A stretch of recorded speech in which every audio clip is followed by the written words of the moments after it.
Welcome to Rajulaw's Student Admission Services, where your dreams of studying in the USA become a reality. With our outstanding success rate, efficient team, personalized counseling, guaranteed admission to partner universities, and seamless assistance with the immigration process, we are here to guide you every step of the way. We understand that each student's journey is different, which is why we emphasize one-on-one sessions to understand your strengths, interests, and aspirations better. With this approach, we can match you with universities that align perfectly with your academic pursuits and personal preferences.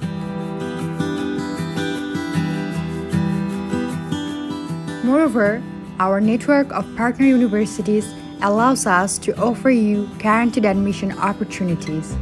These prestigious institutions recognize the quality of our candidates and appreciate the thoroughness of our application process, which significantly increases your chance of acceptance. But our support doesn't end there.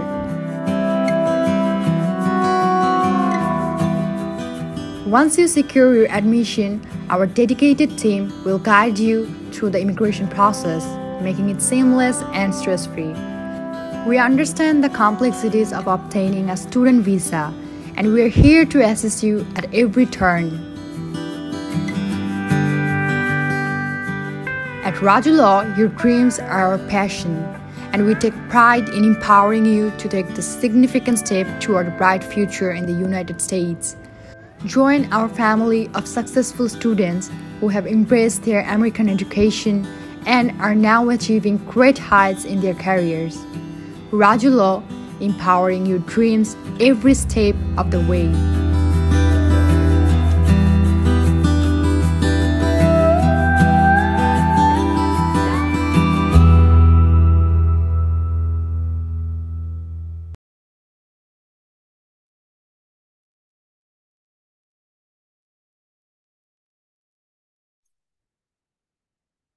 আহ আসলে একটা SOP তে generally কি থাকে আমরা আলোচনা করছি already, তো এটাকে যদি একটু গুছিয়ে নেই বা একটু যদি বোঝার চেষ্টা করি যে আসলে আহ উম, মানে ফ্র্যাগমেন্ট অনুযায়ী আসলে কি কি থাকা উচিত।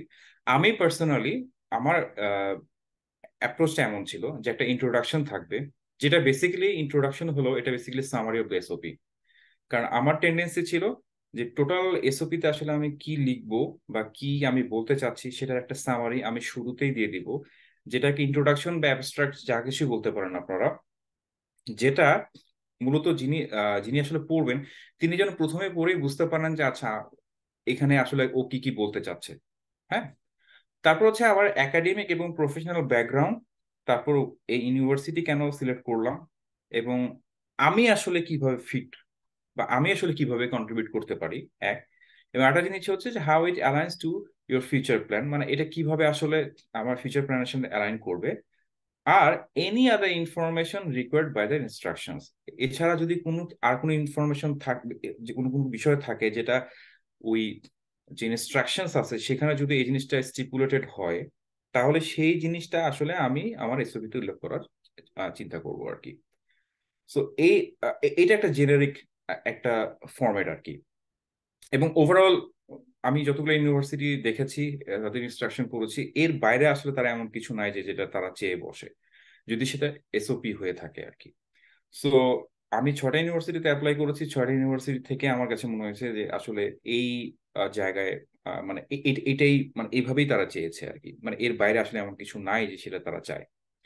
আর এনি আদার ইনফরমেশন রিকোয়ার্ড, এই জায়গাটা আমি যেটা বললাম, যেমন যেমন ইউনিভার্সিটি অফ ম্যারিল্যান্ড, এই ডাইভার্সিটি, ইনক্লুসিভিটি, পার্সোনাল হার্ডল, এই এই এথনিক ব্যাকগ্রাউন্ড বা কালচারাল ব্যাকগ্রাউন্ড, রেসিয়াল ব্যাকগ্রাউন্ড, এই জায়গাগুলো, ইভেন সেক্সুয়াল মাইনরিটি, এই জায়গাগুলো, রিলিজিয়াস মাইনরিটি, এই জায়গাগুলো ওরা কিন্তু দেখে। সো ওই জায়গা ওইটা নিয়ে একটু আলোচনা করা দরকার। তবে অনেক ইউনিভার্সিটি এই জিনিসটা একদমই পাত্তা দেয় না, হ্যাঁ, সেটা হিসাব আলাদা। তো আমি স্পেসিফিকলি এই ইউনিভার্সিটির এই ছবিটা চুজ করার একটা বড় কারণ হচ্ছে যে অনেক জায়গায় যদি আপনারা এই ধরনের কিছু দেখেন সেটাকে কখনো আপনারা আহ মানে ইগনোর করবেন না, মানে এটা ভ্যালু অ্যাড করে। হুম, সো এই জিনিসটা খেয়াল রাখবেন।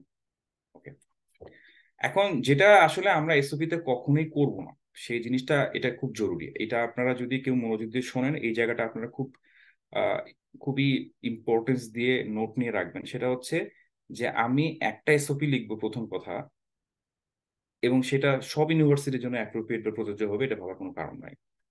তো এই জন্যই বলছি যে don't write one size fit all university SOP, যে আমি একটা এসওপি লিখলাম এবং ইট ফিটস অল ইউনিভার্সিটি, এটা জীবনেও সম্ভব না। এবং এটা পড়লেই বোঝা যায়।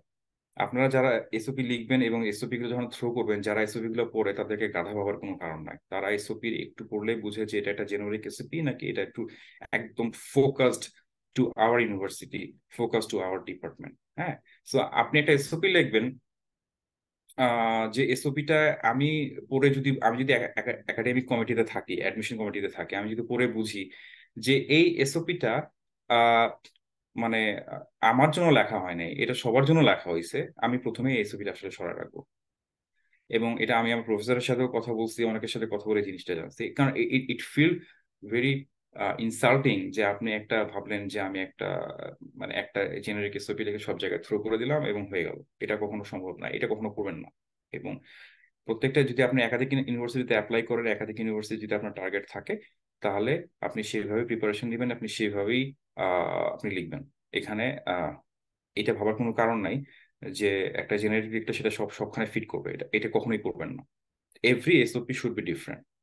এবং কিছু জায়গায় এক হতে পারে, আপনার নিজের আলোচনার জায়গাটা হয়তো এক হতে পারে, আপনি কি করেছেন না করেছেন সেই জায়গাগুলো হয়তো হতে পারে, কিন্তু আপনার ফিউচার প্ল্যানটা কি, বাট ওভারঅল এসওপি জেনারিক কখনো করা যাবে না। এবং আরেকটা জিনিস হচ্ছে do not copy your CV. এই জিনিসটা আমি একটু পরে আলোচনা করবো, তারপরে জাস্ট জানিয়ে রাখি যে আপনার সিভিতে এক্স্যাক্টলি যা যা বলা আছে, ঠিক সেই কথাগুলো যদি আপনি আবার এসওপিতে নিয়ে আসতে থাকেন, তাহলে আলটিমেটলি তাহলে সিভি আর এসওপির পার্থক্যটা কোন জায়গায় হলো?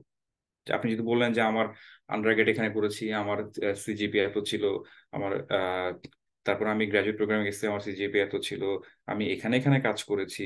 হ্যাঁ, এই এই জায়গাগুলো যদি আপনি এইভাবে সিভির মতো করে কপি করতে থাকেন, তাহলে আলটিমেটলি কোনো লাভ হবে না। কারণ মানে একটা ডকুমেন্টে যখন আমি অলরেডি দেখলাম যে সিভিতে জিনিসগুলো আছে, তো আমি তাহলে এসওপিতে I will expect something different. হ্যাঁ, and it make sense.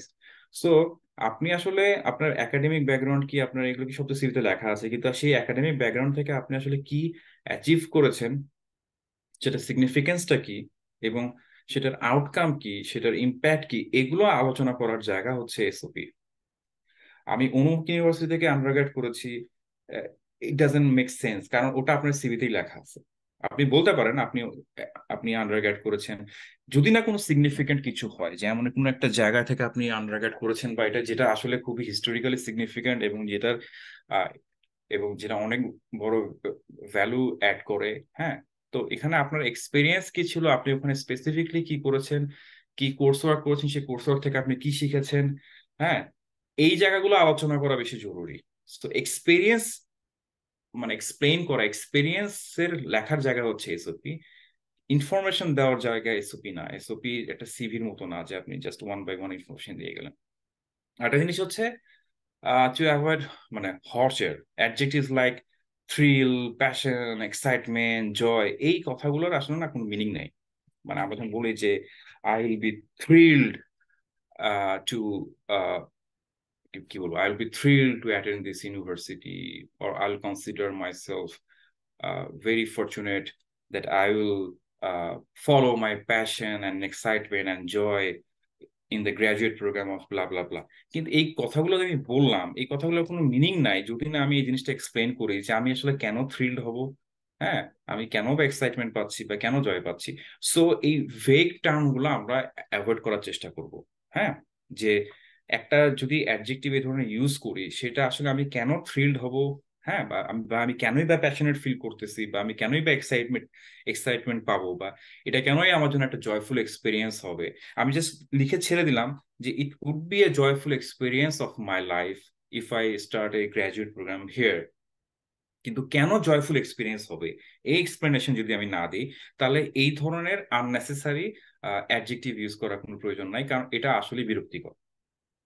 So এটা আমি একজন প্রফেসরের পয়েন্ট অফ ভিউ থেকে বলছি, because I also had like elaborate discussion with my professor. আমি যখন আমার এসওপিটা আমি যখন ফাইনালি সাবমিট করি, তার আগে আমি আমার প্রফেসরকে দেখিয়েছিলাম যে ইজ ইট গুড অর, তখন তার কিছু যে ফিডব্যাক ছিল, আমি কিন্তু সেই ফিডব্যাকগুলো নিয়ে আপনাদের সাথে আলোচনা করছি।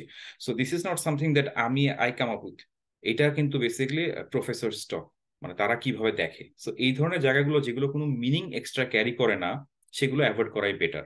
হ্যাঁ, কারণ আমি যদি বলি যে আমি খুবই গর্বিত হব যদি আপনার এখানে, কিন্তু আপনি কেন গর্বিত হবেন সেই উত্তর যদি আপনার রেসিপিতে না থাকে, তাহলে আমি শুধু গর্বিত হব, এই স্টেটমেন্টের কোনো মিনিং নাই। আই হোপ আপনারা আমার কথাটা বুঝতে পেরেছেন।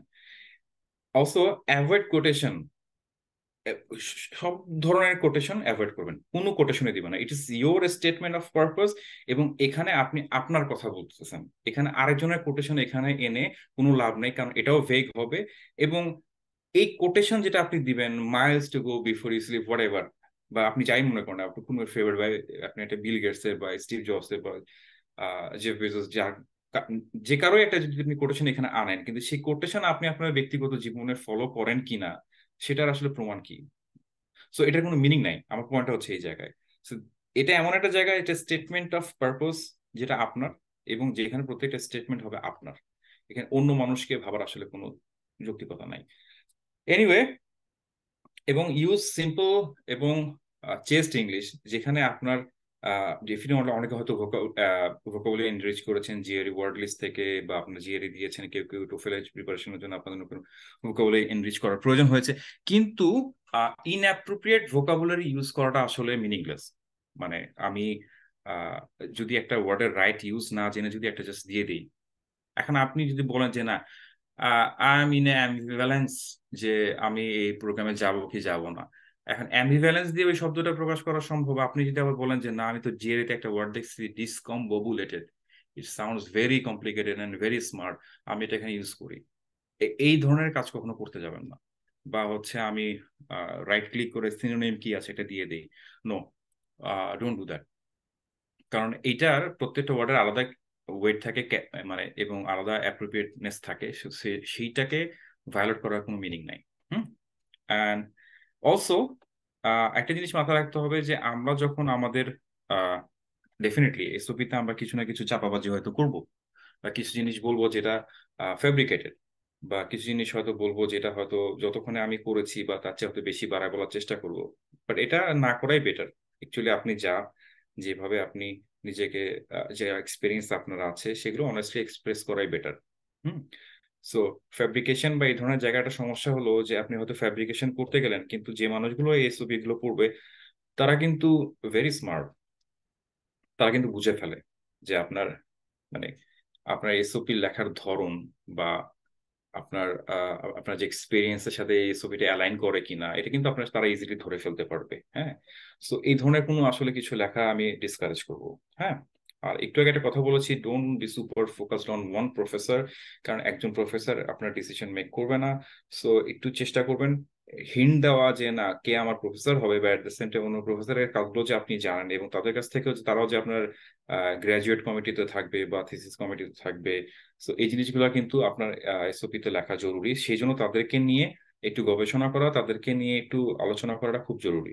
আচ্ছা, এবং don't go details into unimportant issues. Unimportant যে ইস্যুস গুলো আছে, এগুলো তো মানে পেজের পর পেজ লেখার কোনো মিনিং নাই। আপনার প্রায়োরিটাইজ করতে হবে যে সবচেয়ে জরুরি কোন জিনিসটা। সবচেয়ে জরুরি ওই জিনিসটাই যে জিনিসটা আপনার প্রফেসরের ওয়ার্কের সাথে অ্যালাইন করতে পারবেন, যেটা ডিপার্টমেন্টের সাথে আপনি অ্যালাইন করতে পারবেন। সো সেই জায়গাগুলো আপনি বেশি স্ট্রেস দেন, সেই জায়গাগুলো বেশি ওয়েট দেন। এবং যে জিনিসগুলো আসলে মাইনর, যে জিনিসগুলো আপনি আহ চাচ্ছেন বলতে একটু এটা প্রমাণ করার জন্য যে না আপনি অনেক ক্যাপেবল, কিন্তু সেটা আপনার ওই গবেষণা বা এক্সপার্টাইজের ওই জায়গার সাথে খুব হয়তো রিলেভেন্ট না, সেগুলোতে এত ডিটেলসে যাওয়ার কোনো প্রয়োজন নাই। হয়তো ওই ব্যাপারগুলোতে আপনি অনেক প্রাউড, কিন্তু সেই জিনিসগুলো হয়তো আপনার এই ফিউচার গুলোর সাথে হয়তো অ্যালাইন নাও হতে পারে। এবং আমার একটা জিনিস হচ্ছে, প্রত্যেকটা আমি যখন লিখবো, আমি যদি একাডেমিক এক্সপিরিয়েন্স নিয়ে লেখা শুরু করি, তাহলে আমি একাডেমিক এক্সপিরিয়েন্স গুলো লেখা শেষ করে তাই না আমি আসলে প্রফেশনাল এক্সপিরিয়েন্স যাবো। স্ক্যাটার্ডলি আপনি বিভিন্ন জায়গায় কোশ্চেন মানে থ্রো করতে চান না। হ্যাঁ, তো এটা আমার মনে হয় যে আহ ঠিক হবে না। তো অনেকে যেটা করে যে তাদের ক্রোনোলজিক্যাল ওয়েতে টাইম লাইন ধরে অনেকে এক্সপিরিয়েন্স বা একাডেমিকে শুরু করতে পারে। এমন হতে পারে যে আপনি একটু কাজ শুরু করে আবার মাস্টার্স করছেন, তারপর আবার কাজে আসছেন। তো আপনি ক্রোনোলজিক্যালি দেখতে গেলে যেটা হবে যে আপনি আন্ডারগ্রেড শেষ করলেন, তারপরে একটু প্রফেশনাল এক্সপিরিয়েন্স, দেন মাস্টার্স এক্সপিরিয়েন্স, দেন আবার প্রফেশনাল এক্সপিরিয়েন্স। এটা একচুয়ালি স্ক্যাটার্ড হয়, একটু বুঝতে সমস্যা হয় অনেক সময়। হ্যাঁ, তো আপনি প্রথমে বা হোয়াট এভার আপনার প্ল্যান যেরকমই হোক না কেন, আপনি যেখানে যে জিনিসটা লিখছেন সেটা শেষ করে দেন নেক্সট ফ্র্যাগমেন্টে যাওয়া খুবই জরুরি। হ্যাঁ, এবং আরেকটা জিনিস খুবই জরুরি, সেটা হচ্ছে don't overlay trust your writing. এক নম্বর কথা, কারণ আমি গতকালকে যখন আমার নিজের রেসিপিটা দেখছিলাম তখন দেখে আমার মনে হচ্ছিল যে এটা আরো ভালো হতে পারতো, মানে এটা আরো বেটার লিখতে পারতাম আমি। হ্যাঁ, সো মানে নিজের লেখা তো ডে বাই ডে ইমপ্রুভ করে, নিজের চিন্তাগুলো ডে বাই ডে ইমপ্রুভ করে। এবং একটা জিনিস হচ্ছে যে আপনি, যেটা খুব জরুরি সেটা হচ্ছে যে আপনি যে জিনিসটা এক্সপ্রেস করতে চাচ্ছেন, আপনি ভাবতেছেন আপনার লেখা পড়ে জিনিসটা ওইভাবে এক্সপ্রেসড হচ্ছে, কিন্তু অন্য কেউ পড়ে যদি আপনি যেটা বুঝাতে চাচ্ছেন সেটা, সে যদি সেই জিনিসটা না বুঝে, তাহলে বুঝতে হবে যে আপনার আসলে উদ্দেশ্যটা সফল হলো না। সো বেটার হচ্ছে যে আপনার এসওপি অ্যাটলিস্ট মানে 5 জনকে পড়তে দেওয়া, যে আপনি যে জিনিসটা বোঝাতে চাচ্ছেন আপনি আলটিমেটলি সেটা পারছেন কিনা বুঝাইতে, সেই জিনিসটা তারা বুঝতেছে কিনা এই জিনিসটা প্রথমে জাজ করে নেওয়া। তারা যদি না বোঝে, তাহলে আপনি বুঝবেন যে আপনার প্রফেসর আপনার ইন্টেনশনটা বুঝবে না। সো আপনার, এটা কিন্তু আপনার নিজের জন্য, এসওপিটা কিন্তু আপনার নিজের জন্য লিখছেন না, এইভাবে স্পেসিফিক অডিয়েন্স, আপনার স্পেসিফিক অডিয়েন্স হচ্ছে আপনার admission committee. So admission committee যদি আপনার এইম না বুঝে, আপনার ব্যাকগ্রাউন্ড না বুঝে, আপনার ইন্টেনশন না বুঝে, তাহলে এই এসওপির কোনো মিনিং নাই। সো বেটার হচ্ছে যদি সম্ভব হয় কোনো প্রফেসরকে নিয়ে দেখানো, অথবা কোনো বড় ভাই বা কেউ একজন অলরেডি এসওপি লিখে বাইরে পড়তে গেছেন, যার এক্সপেরিয়েন্স আছে, এরকম মানুষকে দিয়ে এসওপিটা আসলে রিভিউ করে নেওয়া, যাতে আহ মানে আপনি আসলে বুঝতে পারেন যেটা আদৌ ঠিকঠাক আছে কিনা। অলরাইট, সো এই জায়গাগুলো আমরা একটু খেয়াল রাখবো। হ্যাঁ, আর আমরা এখন আসলে সরাসরি একটা আমার নিজের এসওপিতে চলে যাই।